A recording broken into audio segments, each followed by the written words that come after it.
Hi, I'm Linda. And I'm Sarah. Are you ready? Oh yeah, I'm ready. Let's get relational. Hi, welcome to another episode of Let's Get Relational. Today, we're talking about managing expectations. See, she wasn't expecting that. No. So we decided to look at all the different categories of what we have learned that's really helped us have successful relationships. So one of them is managing expectations. Yes. And checking in with yourself about what you're feeling, first of all. Oh, yeah. We tend to be very unconscious in a lot of the ways we live our lives. And so relationally, what we've started looking at is being very intentional about what we want to create in our own relationship and in our relationships with other people.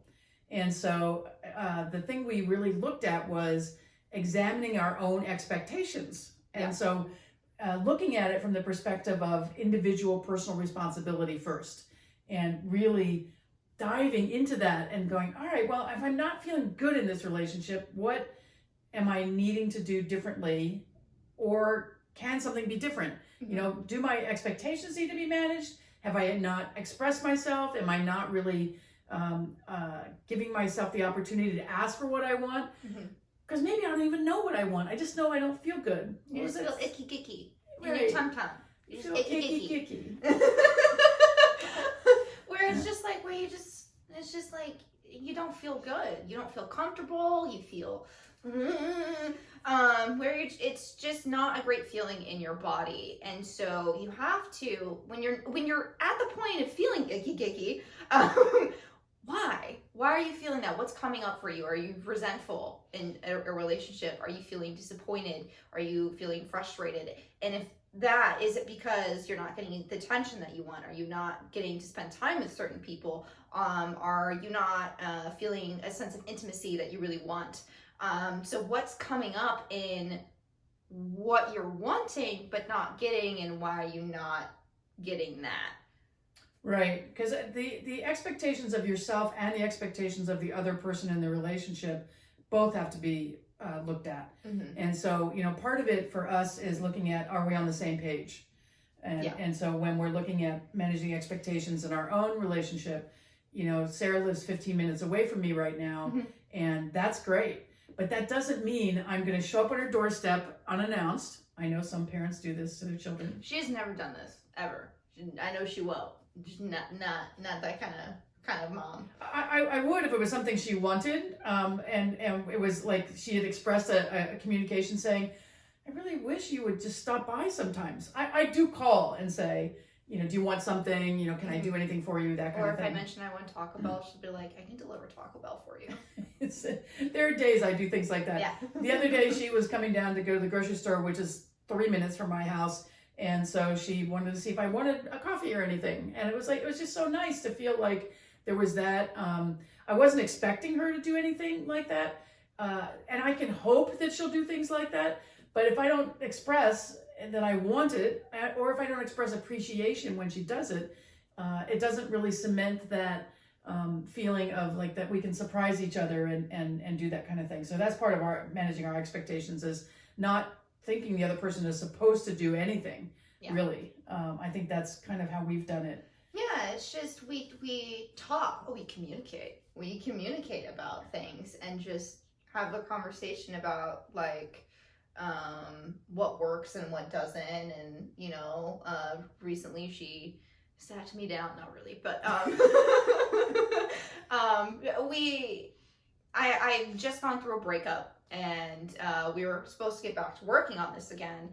And she like looked at me and was like, okay, so you know, more communication about this would have been better, because I just did not have the capacity to well, she didn't follow through on some things. She was supposed to come over and do some work with me on the project, and didn't communicate that she just wasn't together enough to do it. I kind of figured that out, but it would have been nice if she had just said, hey, I know I said I was coming over today. I'm just not feeling it. I just can't. I don't have it in me to do it. And so I said to her, you know, I would really like it if you would just communicate a little bit better about that, so that I knew what to expect. And then because I can't hide my emotions from showing up on my face. In card games, yes, but when someone is talking to me about stuff, no. So it was just written all over my face that I was upsetting spaghetti about something. But really what was going through my mind was like, oh, gosh, darn it, I disappointed her again. Man! Like, it was more of that kind of thing of like, shit. Like, I did it again. And then she came back. Well, and like so a day in later. that moment, Yeah. I didn't say anything. I could tell she was a little close Yeah. to tears, and I thought, wow, is she mad at me? Close to tears. It was that's that look on your face But when I it looks had like you're gonna cry. Oh, I had that look? Yeah. I don't know if Yeah. I had the look. I was not going to cry, but yeah. Yeah, so but I thought I'm not going to probe more right now. I'm just going to kind of let it go. I had said what I wanted to say. She had an opportunity to say something back if she wanted to, and we've worked on our relationship so that I can say what I need to say, or she can say what she needs to say without fear of the other person having a meltdown, screaming at us, any of that kind of stuff. We've both been in relationships and in situations where people have been really inappropriate with their feedback about something. Anger or whatever. In some cases, getting gaslighted by somebody like telling you what you think and what you feel, and it wasn't true. So it's important to us to be able to say what we feel and then wait for the other person to be able to communicate back. And it may not be in that moment. And so that's the piece that we've really worked at doing. So that was the thing there was, my expectation was she was going to follow through, because she usually does. She's very good about following through. And so I let it go, because I figured she was having some emotional stuff that she was working on. And if she wanted assistance from me, she'd ask for it. And so, but what was interesting was part of why it was even harder for me during that time was I did have some expectation of spending time with her. Because I just go in and out during these COVID times, in and out of how easily I'm managing this stuff. And for some reason that week, just the isolation and the loss of all of the normal stuff. That was, the other thing was because I couldn't go outside because the smoke was so bad. Yeah. And so I was really limited in what I had at my disposal for working through stuff. And so I was really looking forward to spending time with her. And so but I also felt like my needs were not more important than her needs. Her need was to process this stuff and to go internal, talk to her friends, whatever she needed to do, play video games, or, do something mindless, so that she just allowed the feelings to come up and process them. And I needed to manage my own expectations about what was possible in that moment. So, when those things happen, it's like often I want to check in and say, are we still on the same page? We still want to do the project together. What do we want to do together? Have you thought about something else? Because she has other influences in her life, and so other people that she talks to about things. And so, I will often come back and revisit, are we on the same page about this? And that's conscious communication. And so often we have expectations that we haven't even identified to ourselves. Yeah. We just think it's supposed to be a certain way. And so we want to operate from that position of feeling like we think it's supposed to be this way. So we think the other person thinks it should be this way too. But in reality, we haven't even identified to ourselves what we think is the right thing. Just think about how you're in a new relationship, and one person wants to spend a lot of time and they're texting all day long, and the other person's like, whoa, that's too fast. That's back off. Yeah. I really like you, but I need a little more like easing into this thing. I would like to be a tortoise, really. Yes. Versus a squirrel. Yeah. Squirrel. Squirrel. Yeah. Yeah. So really looking at checking in to see if you're on the same page. And this is true in like every aspect of your relationships. It can be about sex. It can be about spending time together. It can be about the kind of food you eat in your household. It can be about the kinds of activities you do with your friends. A lot of people have changed up some of the activities they do. In the beginning of our quarantine thing, a lot of people were talking about how much they were drinking and eating not good for you foods. I mean, when you just look at the shortage of flour and how many people were madly baking, because suddenly that was going to make us feel better. It's kind of funny. But it did. Them carbs. Yeah, it did make a lot of people feel better for a period of time to be in that process of baking. And so it was kind of funny to see some of those things. But anyway, I digress. The being on the same page thing, I think is super important. And it doesn't mean anything if you're not on the same page. It doesn't mean you shouldn't have the relationship. You know, it doesn't mean anything. It just means, and this moment in time, you're not on the same page. Yeah. And then that's just like, okay, well, then how can I adjust my expectations to make sure that, like, there isn't pressure to be more than what we currently are able to be on right now, or interact kind of deal. Because when you're on the same page, then it's like, okay, then you have to talk about what you can expect from the other person, right? So it's making sure that you're not expecting more from that other person based on where you're currently at in your relationship. Yeah. So yeah. And the thing that we have been discussing a lot in our own relationship and in our relationships with other people is capacity. And so really getting clear on what capacity you have right now for your relationships and what capacity the other person has that you're trying to have a relationship with. Yeah. So if you are in a family situation where people have moved home that haven't been living there, or you've blended families. I know a lot of families are having to live together in these economic times. And so families are moving in together that aren't even related to each other. And it's creating a lot of opportunity. I like to look at it as opportunity, not crisis. But it's creating a lot of opportunity to get to know how to communicate better. And there aren't nearly enough ways that we're taught how to communicate. And the piece about the capacity is so important, because if I'm trying to get my needs met from my friends who only want to have light conversations and have fun and all of that, if I'm trying to get my needs met for depth and really getting my heart and my soul bared, I'm not going to get it from those people. They don't have the capacity or interest. They might have capacity if they wanted to do it, but they don't want to. Yeah, and it's like they just like those light, fun, fluffy conversations, and there's certainly a place for those. In our relationship, we have both. Yeah. But not every friendship or relationship has both.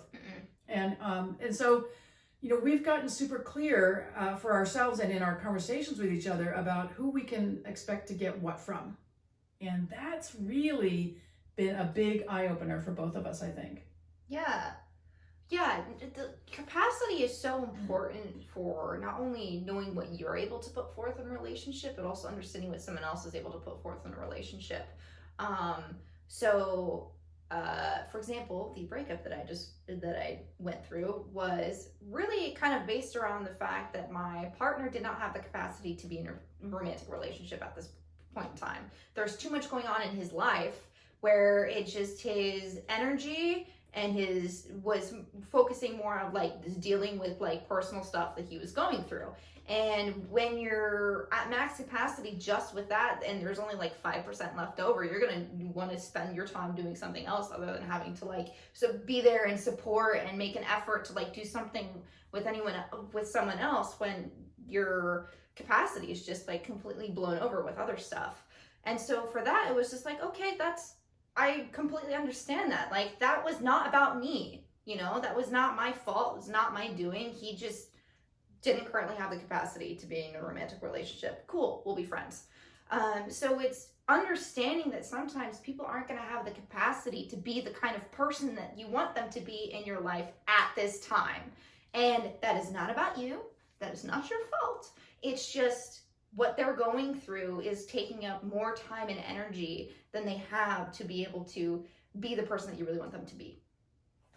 Yeah, and I also want to just point out that some people just have limited capacity in general for intimacy. Some people have limited capacity for being with other people. What was that whole spoon thing that for introverts that you told me about when you were in college? Like spoon theory, basically, or like not really a theory, but a way of describing your energy level of how your capacity. So maybe at the beginning of the day, after a really good night's sleep and some breakfast, if you're into breakfast, that you have like 15 spoons, and then everything you do throughout the day removes a spoon. So sometimes at the end of the day, you may end up with only like one spoon left. And like with your one spoon, you're going to go read a book, or you're going to go play some video games, or you're going to watch a movie. You don't really want to interact with people. Other times, maybe you end up with like, 5 spoons, depending on the day. And then you have more time and energy to do things. So it's basically just delegating with like a visual of like, you just have all of these spoons, and the more you do things like talking to people, going to work, doing homework or something, maybe going and exercising, that you're removing spoons from like your capacity to be able to do things or hang out with people and stuff like that.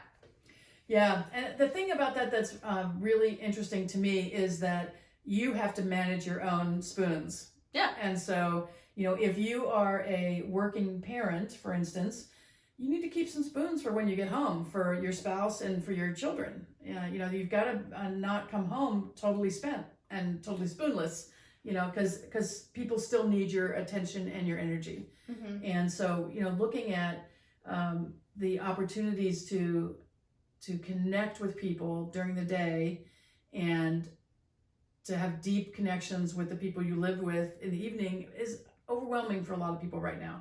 And then for some people, and I've seen this a lot, where the people are working at home together and they're also trying to have like life together, and it's getting really challenging because there just isn't enough energy.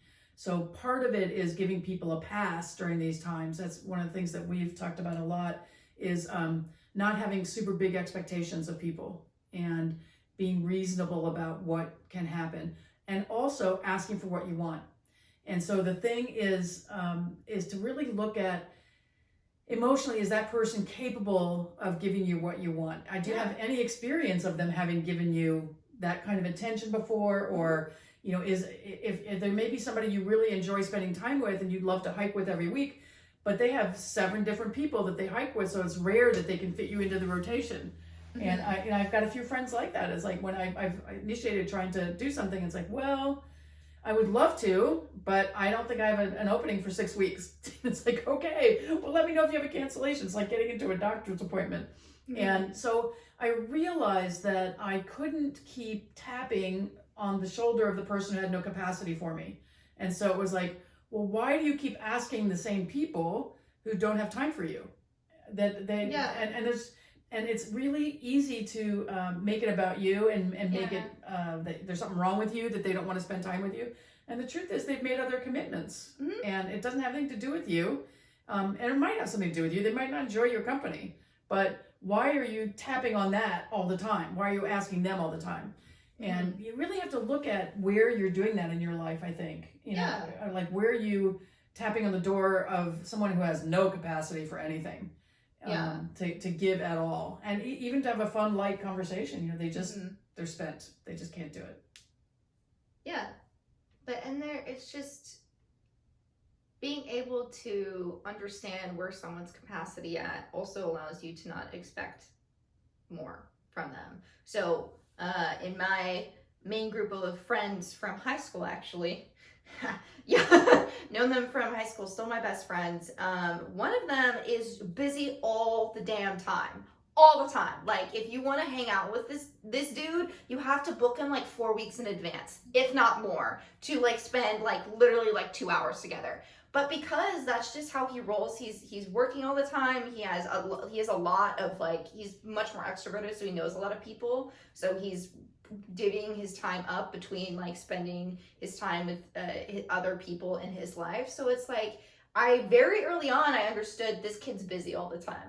I don't need to ask for more than that, because I know when he does show up, it's always really fun. It's a great time. And like, he'll make time if we ask, but we have to ask in advance. And like, that's the only thing. It's just like, we can still see this dude. We just have to make sure we ask in advance. And then he may not be able to spend a whole lot of time, but he'll still make time.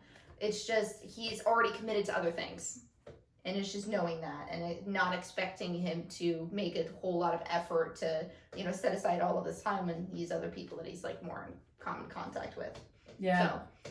Yeah. And I really want to really dig into this capacity thing a little bit more, because I just think there's so much juice in capacity. Mm-hmm. And to look at your own capacity first. So if you're having expectations, or you're feeling pulled by people, are you being clear in your communication? You got to be clear with yourself, like what's going on with you.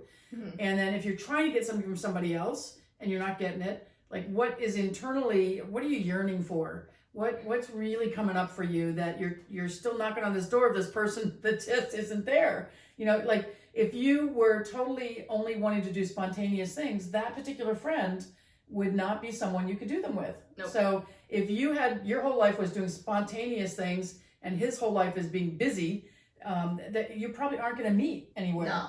And so Yeah. you're going to have to give a little and, Yeah. and say, okay, I'll plan, and he's going to have to fit you into the schedule. Yeah. And so it's really looking at, do I value this relationship enough to figure it out? So, Mm-hmm. and in some cases you're related to that person. So Mm-hmm. it's a really good idea to figure it out. But you don't have to turn yourself into a pretzel because of other people's expectations. Yeah, no. We talk a lot about being able to have expectations of each other, but to communicate them. That must be our number one thing that we talk about. It is absolutely 100% the most important thing that you can do in any relationship is communicate about what you want and what you expect and what you need. And then have a conversation about all of those things and what they want and expect and need from the relationship. What a concept. Right? But by doing that, it puts you on the conveyor belt of looking at whether or not you're on the same page. I don't know why it's a conveyor belt, but it's a conveyor belt in my brain. Because so often we get caught up in our own brains of thinking things. We are serial thinkers. We think all the time. We're always thinking. We're always going through things, and we often can go and get into overthinking spirals if we're not careful. So, and when you're going through an overthinking spiral, then you can start making assumptions, and then you can start changing your expectations based on your assumptions. So, by actively communicating and like halting that downward spiral, you can talk with the other person about, this is what I need and want and expect. Can I get that from you? And they can come back at you with a response kind of deal. And so you're getting to the same page, or realizing that maybe you're not on the same page and maybe never were in your relationship, and that's okay too. But it's just important that if you haven't communicated, like having a conversation with someone about what you expect from the relationship. If you've never done that before, why not start now? Because you might find some things very interesting about what they're seeing in your relationship. And maybe, like I read, it was really interesting. I read somewhere, like it was a post on some social media account of basically this person who scheduled a coffee shop sort of get together with someone that they didn't know very well, and this person showed up panting, out of breath, and they're like, I ran here because I didn't want to be late because you're always busy all the time and I really wanted to spend time with you. And this person was like, oh, I didn't realize we were at that level of friendship, because that's not how they saw showing affection or being there for someone. So there's also the idea that how they want to spend time with you and how they want to show their love can also differ from what you're expecting them to show you love, because how you show love might be different from how they do it. So that's also really important about talking about, where are we on this relationship levels? Are we on the same page or are we not? To figure out, are you not on the same page because you're miscommunicating your showing love too, showing love and affection, because that can also happen. You're wow. Yeah, I'm just taking all that in. Actually, it's a lot to take in.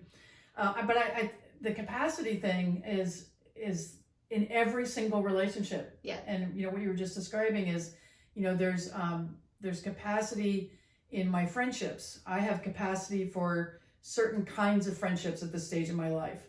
And COVID has certainly influenced that. Mm-hmm. And one of the things that I'm very aware of is the increase in alcohol abuse and drug abuse and relapses and increases in domestic violence. And what's clear to me is that there's a ton of need for communication, for connection, for love, for healing, and we often don't take the opportunity to do any of that for ourselves. And so, when you're looking at your own capacity, is what I'm always looking at is, how can I build my capacity? And I was talking with a friend about this the other day. We were talking about courses we were taking that weren't really related to what we wanted to do professionally, but well, they were things to increase our capacity to be bigger people, to be more loving, to be more connected. And I don't really believe that you're born with a capacity. You're an introvert, you're an extrovert, you know, whatever. I don't believe that you can't change. And so I am rarely friends with people who say things like, oh, that's just the way I am. Because mostly my friends are on growth journeys and spiritual paths, and they want to be everything they can be. They want to be more kind. They want to be more generous. They want to be more connected. And a lot of us don't know how to do that. We don't have the capacity because nobody's ever taught us. So being able to figure out in a relationship, any kind of relationship, friendships and parent-child relationships and romantic relationships, any of those relationships, to look at where are we on the same page about what we want? Because I know a lot of families who are disconnected right now are really missing the connection, but they're not able to communicate very well with each other about it. And before, where they could just show up and like watch TV together or do something in person like that, in a lot of households they're not able to do that. They're too isolated, or they can't travel, or they don't feel safe traveling. And so really looking at the change in your relationship, the change in your own personal capacity right now, and what are the things that you could do to expand your own capacity and not have expectations of other people that they can't meet, so that you're learning how to self-soothe and you're learning how to get your own needs met in ways that you haven't considered before. For me, the biggest benefit of the COVID isolation and quarantine, and then we had the smoke and the fires and stuff here too. The biggest benefit of that has been really looking at the relationships I do have in my life and looking at how I can strengthen them, and what kind of attention they need, and what I need to get through all of this. And for me, I'm not going to unfriend any of my friends that are super anxiety ridden and really having a hard time, but I will limit how much time I spend with them, because it depletes me too much. And so I want to be at maximum capacity for as many people as possible, but I also want to be very realistic with myself about who helps me feel more expansive and helps me grow and through all of this experience. So that's the piece for me, is really looking at how do I expand my own capacity, and how am I realistic and accepting of everyone else's. Yeah, because that's the most important thing, is to be realistic about what you can really expect from other people. Yeah. So. And not be afraid to ask. Yeah, and then check in, just be like, can you do this? Is that possible for you, or do you not, or is it that? Because their response might be, no, I don't have the capacity to do that. Like, I can't do that, or I'm not interested in doing that. Right. So that's the other thing. And not taking that personally when you say they're not interested in it, because a lot of times we won't say what we want. Because of that second. Because we're afraid of the rejection. Yeah. And so for me, that increasing my capacity has been about being able to risk my requests, like to reach out to someone and say, I would like to do this. Would you be interested in doing that with me? And not allow myself to dwell in the hurt feelings. So I might have hurt feelings if somebody rejects me and says, no, I don't want to do that with you. It's like, well, I've seen you do it with 10 other people, but not me. It's like, yeah, I don't see our relationship that way. And a lot of people aren't able to like communicate so clearly. So like we dance around things, and I'm trying really hard now to just be direct. And people will not think I have any issue with not being direct, but I will hold back sometimes and not ask something, or not say, I would really like this to be this way. And because I don't want to hear their rejection. And so for me, it's been really building up that inner strength and that ability to take care of myself and to soothe myself, because particularly during these times, we're limited in what we can do with people. And so for me, one of the things I used to love was having big parties and having lots of people around. I moved into this house a year ago, partly so I could have that opportunity. And so I did have several of those opportunities before COVID hit, and our numbers grew smaller about who we would hang out with.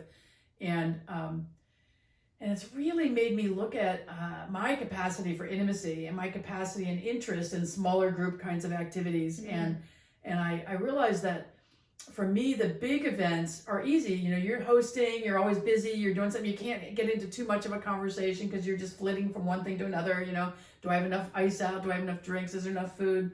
And greeting everybody and all that. But it's not a time for deeper conversations. And so this time has really made me so appreciate the people in my life, and so appreciate the times that we've had these deeper conversations. And Sarah will even sometimes come and do stuff with some of my friends, and it's so good for my friends to have somebody who's young, and it's so good for her to have the experience, and you know, to see how other people are working through relationships things. And we've had a couple of things where, you know, somebody has been it's kind of new in our circle, and there have been some challenges, and it's been kind of fun to have Sarah around to make observations and to kind of see what she thinks, and also watch people older than her processing it and working through it, and being light with it, and kind of strategizing about what makes sense. And so for me, it's about managing expectations to kind of bring this all together again, is really looking at checking in with yourself to see where you are, checking in with the person you're in relationship with to see if you're on the same page about what you each want. And it can be something simple like, where are you going to go for dinner? Or something like, how much time do you want to spend cuddling? How much time do you want to spend going shopping together? How much time do you want to spend hiking or whatever? It can be anything. So looking at, are you on the same page about what you want? And really getting clear on whether that person has the capacity to be there in that way. And when people are making requests of you, do you have the capacity to be present and to be fully there? Yeah. That do it for you? I think it does. All right. Indeed. More is coming soon. Yes. But for now, we love you. Take care. Mwah. Mwah.